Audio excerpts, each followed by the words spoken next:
After decades of wanting bigger and more, people have been starting to recognize the benefits of downsizing. It's not just about buying less stuff or finally clearing out the closets, garage, or basement. Over the past decade, there has been a clear and growing trend towards choosing smaller houses, much smaller. The most recent iteration of this development has been the growing popularity of accessory dwelling units, or ADUs as they're called. It's a new take on a historic way that people created housing for family members who wanted to live together but not necessarily under the same roof. It's a perfect solution that lets people tackle a range of issues, including the high cost of purchasing a new home and the isolation of living alone. But what exactly is an ADU, you might ask? Well, we're going to be talking about that in today's podcast. I'm Jane Singer, and welcome back to A Seat at the Table. In each episode, we sit down with some of the smartest and most innovative people who join us as guests on this show and share a ton of valuable business and life-enhancing insights. A big shout out to all of our esteemed listeners around the world. Thank you for being here with us today. Today we're joined by Sherry Kunis, a leading authority on the smaller home movement and the author of 12 books covering all aspects of this topic. In her newest book, ADUs, The Perfect Housing Solution, she provides a comprehensive view of how to turn these small dwellings into luxury home environments. In this podcast, Sherry will be discussing why the rising popularity of ADUs is a sign of a bigger trend towards a desire for more community, how people are turning smaller houses into fabulous luxury homes, and how new homes are being purpose-built to support each occupant's lifestyle. Now, you might be listening to this and thinking, I'd love to speak on a podcast, but you have no idea of how to make that happen. You wonder, how do other people get to be a guest on a podcast? Actually, there's a simple 6-step formula to landing guest spots on podcasts. Follow this, and you'll be able to start being a guest almost immediately. I'll teach you exactly how to do this from a podcast host's point of view. You'll learn precisely what you need to do to reach out to podcast hosts, and more importantly, how to position yourself as a perfect guest. If you'd like to learn how to do this yourself, simply go to seat.fm/podcast course. That's seat.fm/podcast course. I'll leave a link in the show notes for this episode, and of course you can find this and many other useful links over on our podcast website at F for Frank, M for Mother, seat.fm. Now, let's sit down with Sherry and learn about how we can make our smaller homes into luxury homes. Before I forget, congrats on the new book. Oh, thank you. It's really beautiful. Oh, thanks. Thanks. I'm really excited about this book. Actually, this book is the most universally important book that I've ever done because ADUs are becoming more and more popular every year. Wow. Before we jump into it, I want to thank you so much for joining me here on A Seat at the Table, Sherry. I think that, what you're writing about is becoming from something that was a curiosity, I suppose, or maybe what looked like a fad to what's now becoming a long-term trend. Yes, that's true. It actually started in Canada. There were what they call laneway houses, which was in the lanes behind the streets, and the garages were converted, and it was because of the need for housing. And the same thing is happening in this country. There's just a tremendous need for housing, and so it's becoming more and more popular across the country. I think that's really interesting. Before we really dive in, maybe if you could give us a short explanation of an ADU. Okay, ADU is an accessory dwelling unit, and that is a structure that's either attached to the house, separate from the house, or over the garage. And it includes a kitchen, bathroom facilities, and a sleeping area. So it provides extra space for people, and they're going up very commonly today across the country. It started on the West Coast, close to Vancouver, but now there are places all across the country. As you might have seen in the book, they're in Georgia and New England and Texas. They're all over, Minneapolis. So they're becoming increasingly popular. Right, right. And so this is really anybody who's either building a separate unit, or as you're saying, it could be an attached unit to their Hmm. existing space. It's Hmm. just that it needs to have its own bathroom, right? And its own Right. kitchen in order to meet this definition. Right. And some people, interestingly, are building multi-generational housing. So there's two, I don't know if you noticed in the book, there's two that where the adult children built a house that is available to parents. So there's one house that has a elevated walkway that they could go to the ADU, and another one where they actually built the entire house in Avon, Connecticut, with just a porch in between so that they can visit with each other. So this is also a very popular concept. That's Excuse me. so interesting because you have the opportunity to live with someone, yet still have your own personal space. Right. The ADUs are really a wonderful thing because they give people privacy, while they're living with family or with friends, or there are situations where adult children want to live in a community where they grew up. They can't afford it. So their parents are building an ADU on the property. And what happens is then the adult children have children and they outgrow the ADU and they switch places. They move into the house and the parents move into the ADU. And and also, like a lot of us that are getting older, we're not, we're much more active and vital than earlier generations. Not your mother, who happens to be extremely vital, but a lot of a lot of older people years ago, they moved into senior facilities. But older people today are very, very active and they're not interested in living in a senior facility. And so this is a really great answer for them to downsize, live near family, and and not and have somebody there if they need extra help. So it's a really wonderful thing. And also, some people are using it as a retirement plan. Um, they will they build the ADU, they rent it out, and then when they get a little bit older and they're not working, they'll move into the ADU so that they can support themselves using that. Interesting.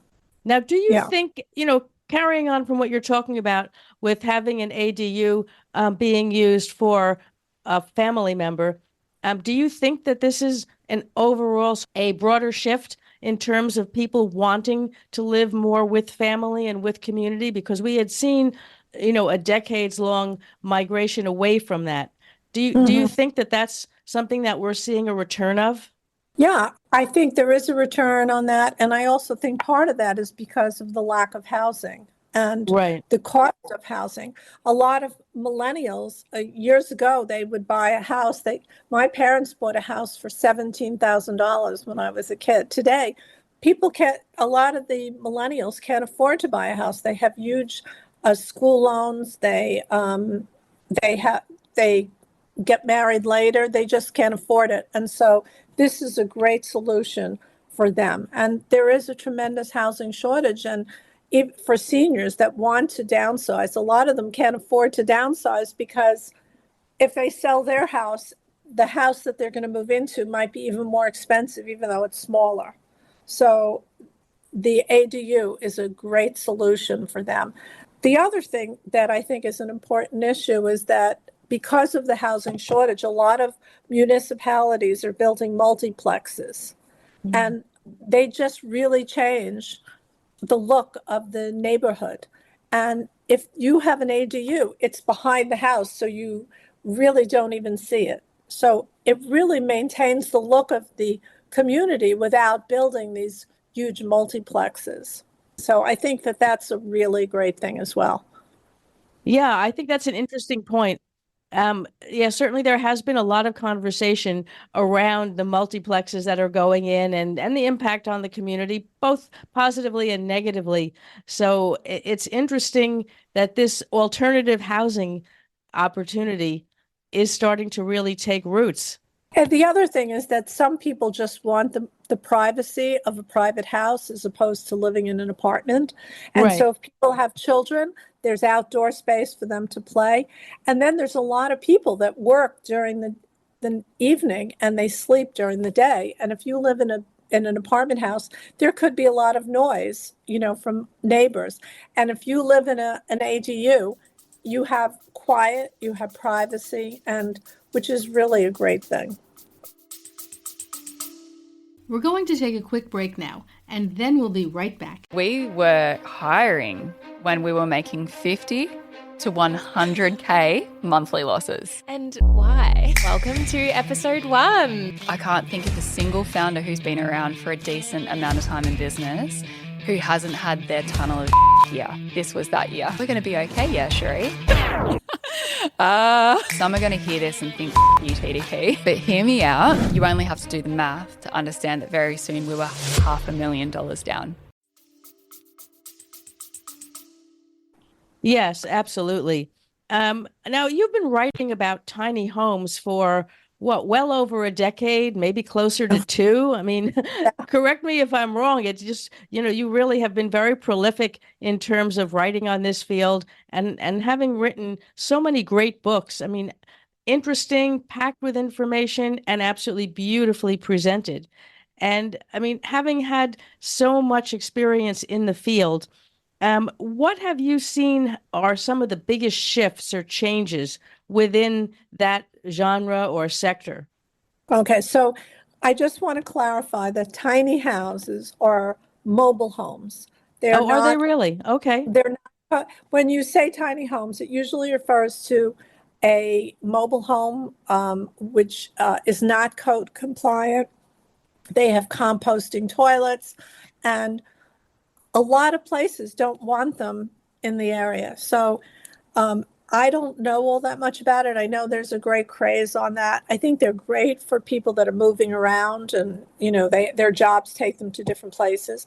But I haven't written about that. I've been writing about small houses. And Okay. So how would you define then a small house? Because we tend to, those of us who are not in the know, right, tend to just refer to these what look like micro homes or really, really a lot smaller than what you might have typically before thought of as a house. Um, Mhm. how do you define that kind of a house the ones you've been writing about? I'm calling them tiny homes, but obviously I'm wrong. Well, some of them are tiny. I just don't Yeah. refer to them as tiny houses. My experience comes from the evolution of years of doing this. I started writing books in 2000, and when I started, I was just interested in construction in general. But over the years, I've become more and more interested in energy efficiency and sustainability. And I think that just from a personal point of view, I've noticed that living smaller is very comfortable.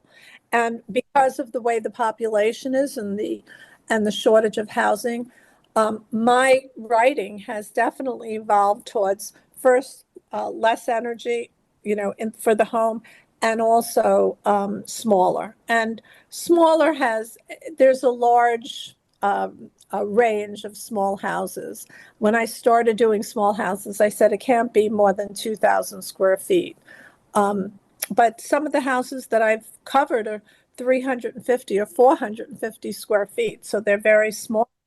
And some of them are a little bit bigger. But in general, I'm just writing about living a smaller life rather than excess, which people don't really need. And I know you asked me earlier about whether people are happy living in smaller houses. And the fact is, I did a book a while back on downsizing, and every one of the people that I spoke to said that they were really happy. They felt a release of pressure living in a smaller house. And also, this population, I think, as opposed to earlier populations, are very into athletics and traveling. If you see all the athletic wear stores, there's a million stores just selling activewear. And this whole generation is is into traveling and active lifestyle, and they don't want to be mowing lawns and cleaning out drains. They want to be moving along. So people are looking for less maintenance. And so that also brings you to having a smaller house where there's less responsibility, less energy, less expenses. Right. Yeah, that makes a lot of sense. Now, in terms of what you're seeing having changed or evolved over really, like you said, 20 years or more of covering this space and really having your hands in the clay, what's changed? What's evolved? I think people are much more conscious of the cost of energy. Perhaps energy has just become so much more expensive. So a lot of people that I spoke to, when they were building their ADU for this book that I just did, the first thing they said to the architect is, I want something that's very energy efficient. I don't want to be spending a lot of money on energy. And that's something that's been very popular in Europe for a long time. Earlier, I did a book on international small houses or prefab houses, and people were much more conscious of saving energy because energy was so much more expensive, and there were a lot of mechanisms to help keep the house better insulated. A lot of the triple pane windows that we have in this country, they came from Europe because people were just much more conscious of that. And so I think that is one of the biggest aspects, is that people just want to spend less money on energy. They also want to have more open floor plans that have more flexibility. So they can make one area the living room today and the dining room, or they can reverse them. So I think people want just a more flexible space, saving energy, less wasted space, more multifunctional rooms. When I was growing up, we had a living room I never went into. I grew up in a 1,400 square foot house, but we weren't allowed to go in the living room. It was for company. Today, every room is being used.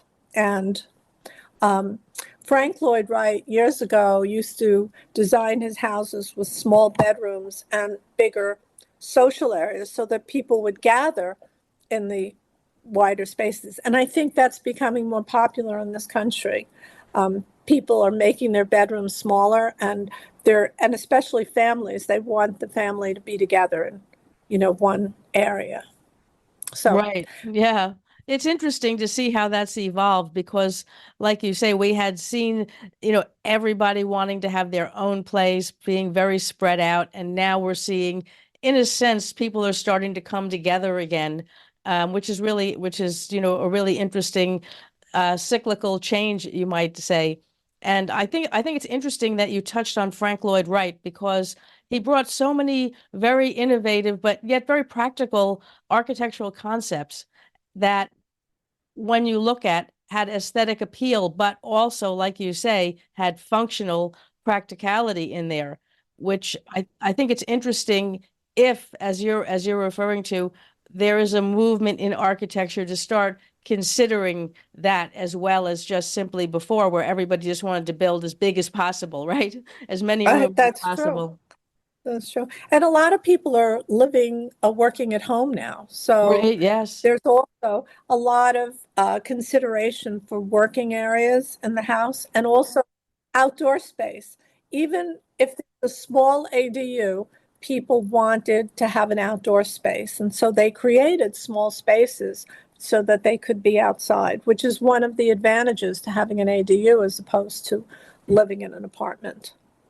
Yeah, absolutely. I mean, I think you're absolutely right that people are increasingly valuing that being in touch with nature, even if it's just a small garden behind the house. And also, a lot of people are including universal design features, which are ways that people can live in the house forever. Even I spoke to young people who, in my book, who built ADUs. They thought, you know what, I might decide to retire and live in the ADU. So they wanted it to be more available for them and more comfortable for them if they wanted to live there. So there are things like rimless showers and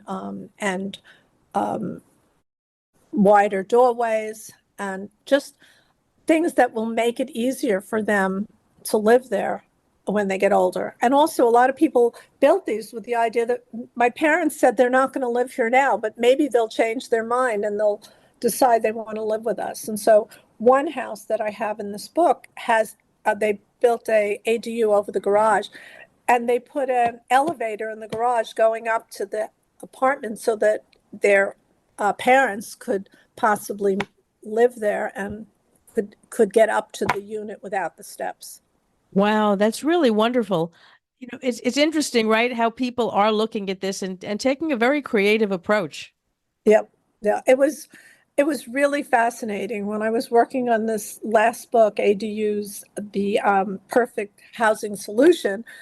I found the most interesting ways that people were able to make a small space really comfortable, from Murphy beds to small appliances, and all of the places that I chose all seemed very comfortable. Like, I thought I could live in most of these places. Even I have one that is over the garage. The people didn't want to expand on their house. A lot of people have smaller houses and they don't want to build an extension to it. And so they build these ADUs, which gives them more space. Yeah, I think that's really an interesting way to look at it. And Mhm. it's a huge shift in a country like the US, which is where I also grew up, where it was always a bigger is better kind of an outlook, right? Everything was oversized, giant, and elsewhere in the world, of course, things were built on a lot more maybe human scale, you might say. So it's interesting to see in the US that people are now starting to embrace smaller, a less is more, a what do we actually need kind of a mentality. And also, some people are saying that instead of making bigger, let's make better. So Oh, interesting. they're doing some luxury things in these small houses because they want it to be extremely comfortable. So they're putting more quality into it rather than quantity. For example, what are some of the luxury touches that people might be bringing in? I really love the hanging toilets, which are a little bit more expensive. I don't know if Tell me, what's a hanging toilet, do you know about those? No, I mean, but then, that doesn't mean anything if I haven't heard of it. Oh, okay. I thought that they actually were started in Asia, but the mechanics of the toilet are behind the wall. And so all you see is the bowl coming out, which is just much more attractive. It takes up less space and it's really clean because you can clean under the bowl. And Ah, so it's much less, it takes up much less space. And so people are doing that. And then people are using really nice appliances, quality appliances. And in some cases, you can get very quality appliances that are smaller. The other thing that I wanted to mention is that people are really interested in healthy environments. So, in trying to make their houses more energy efficient and where there's no air infiltration, then you have all the stale air which can't get out. And so people are putting in mechanical ventilation system where it exchanges the stale air with the outside air, and it maintains the heat and the cool that's already created in the house, an energy recovery ventilation system. And these are very popular around the world where, again, people are very interested in efficiency, and they're becoming more popular in this country. And because people are more conscious of building their houses more efficiently and also making them healthier. And a lot of the houses have no gas in the house because they're finding that gas can make children sick. They can blow up right. with gas. So a lot of the ADUs that I have no gas whatsoever, and that's becoming much more of a trend. So I think that there's a whole evolution to make houses more energy efficient, to make them healthier, and much more practical to the way people live today. Right, right. I think that's really interesting. I hadn't actually thought about it in the detail that you're explaining, but as you explain it, it really makes sense. And these are very interesting shifts in terms of energy efficiency, in terms of just lifestyle, you might say efficiency. Right. It's, I think it's following an overall consumer sentiment, less is more, and that quest for quality, people not wanting just bigger for the sake of bigger, but wanting something that is really nice and where there's a level of satisfaction, right?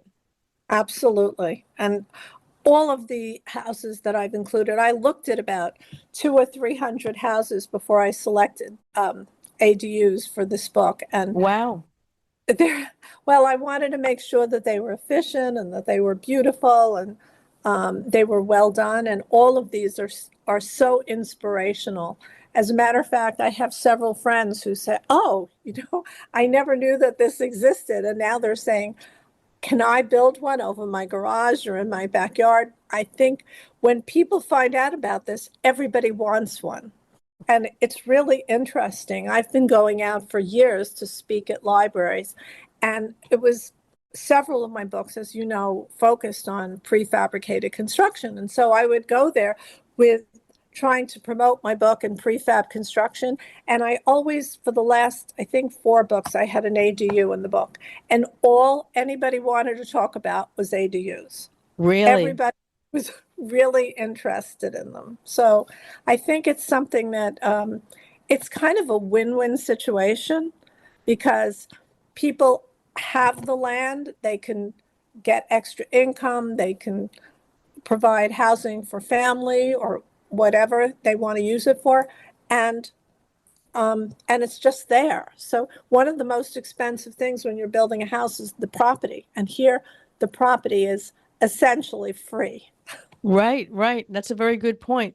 I mean, how does all of this work? And I'm sure like this is probably a really bad question because it really is probably so specific to different locations, but I'm just wondering how zoning works. Ah, well, it's interesting because every municipality in the country has their own rules, Right. and California has one of the loosest ones. Every place in California can have an ADU, but around the country there are some places in every state where you can, or places where you can't have any ADUs. And one of the interesting things is, like how close you are to public transportation, how many parking spaces that you need to have, or in some places the homeowner has to live in either the home or the ADU. In other places, like I have an ADU in Georgia where the homeowners don't live in either the Mm. house or the ADU. And that was actually an interesting story. These people retired from the restaurant business and they built, I believe, 3 houses for income. And during the pandemic, it was difficult to get housing built. And they decided, in order to expand their income, they put ADUs on 2 of the properties. And so instead of having income from 3 houses, now they had income from 5 structures. So, Wow. which was really great. But that is not possible every place. It was possible in Georgia.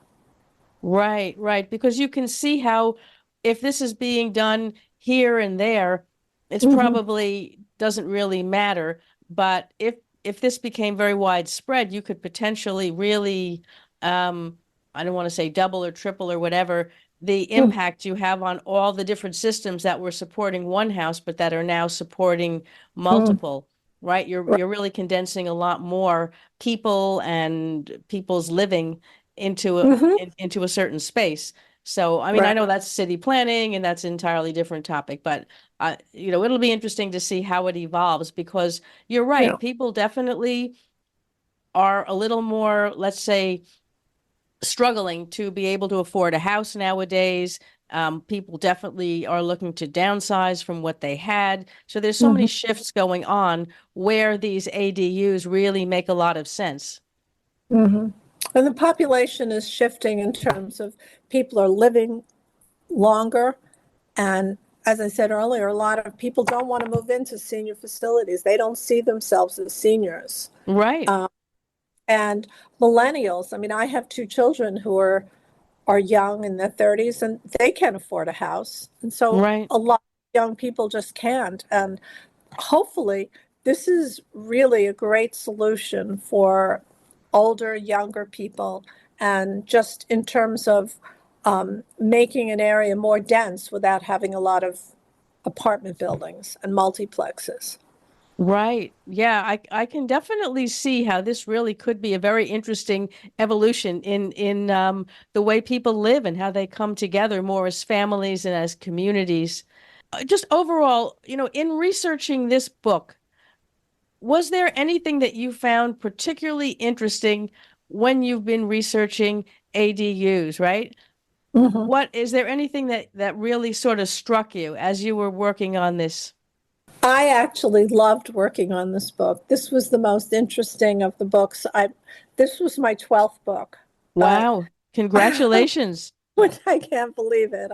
I thought after one I'd be done, but it's just been so uplifting to see what people are doing and how families are coming together and how people are providing a place to live for people that might not be able to afford to live that nicely.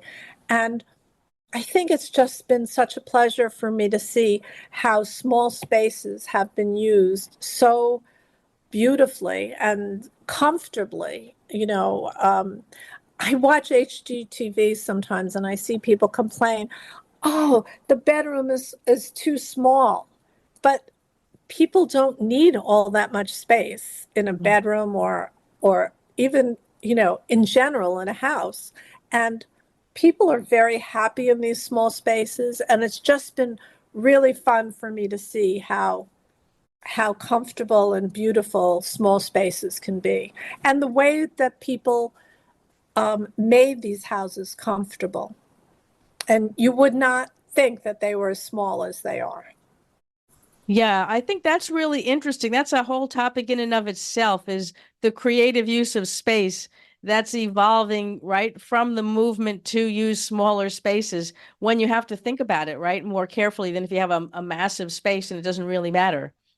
Sure. I mean, people want to have a lot more light in their house because if you have more light, you feel like the place is bigger. You want to have great outdoor space, have higher ceilings, uh, have multi-functional rooms, and people have.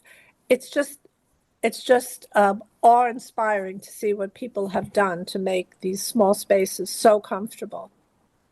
Yeah, definitely. Well, Sherry, where can we find your book? I mean, I think a lot of people who are listening to this, I think they're thinking, I would love to see that book. I know that it's launching soon. Um, where do we find it? So the book will be released on March 19th, which is coming up pretty soon, and Yeah. it's available everywhere. It's available on Amazon and Barnes and Noble and Bookshop and a lot of independent bookstores. And I think it will be widespread, and there's a lot of libraries that will have it as well. Fabulous. Well, I'm going to include a link to where people can get your book in the show notes for this episode. I would really encourage anybody who's listening to this to take a look at Sherry's book, not just this book, the new book, but like she said, she's written 12 books and they are fascinating and they're absolutely beautiful. I mean, they're coffee table quality books with state of the art photos and also some line drawings in there, packed with information, yet easy to read. It's not one of these like a textbook kind of a thing. It's really easy to digest the way she's written it, the way she's broken it down into small sections that make it very easy for someone to understand what these houses are all about, how they're constructed, some of the interesting techniques that are being used. Really, these books are an investment. And I would encourage anybody who has any interest whatsoever really to not only check out the new book that's coming out, but also all the other books. You will not be disappointed. Thank you so much, Jane. I appreciate it. Oh, you're very welcome. thank you so much for joining us here on A Seat at the Table.